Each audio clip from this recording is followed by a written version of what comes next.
স্বাগতম। গৃহশিক্ষক হতে গিয়ে অনেকে অনেক বিড়ম্বনার শিকার হন, অনেকে আবার নানান অভিজ্ঞতা অর্জন করেন। আজকে বলবো তেমনই কিছু গল্প। এক গৃহশিক্ষক গেছেন ছাত্রের বাসায় পড়াতে। ছাত্রের দাদি গৃহশিক্ষককে ডেকে বলছে, যাও ছাদে গিয়ে আমার কম্বল আর বালিশটা রোদে দিয়ে আসো। গৃহশিক্ষক ভাবলেন ভদ্রমহিলা মনে হয় তাকে চিনতে পারে নাই, কাজের লোক ভেবে তাকে এই কথা বলেছে। তিনি তখন তাকে বললেন, আমি তো টিচার।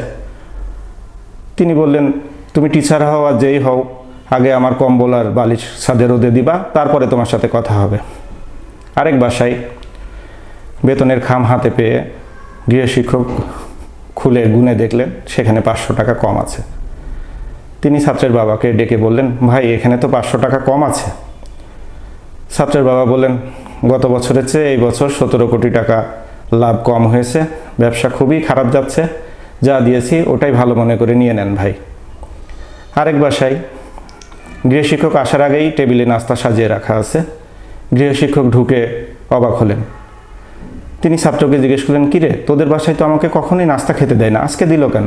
বলে যে এই নাস্তাতে বিড়ালে মুখ দিয়েছে তো কেউ আর খাবে না, তাই আপনাকে দিয়ে দিয়েছে। হাসুন, ভালো থাকুন।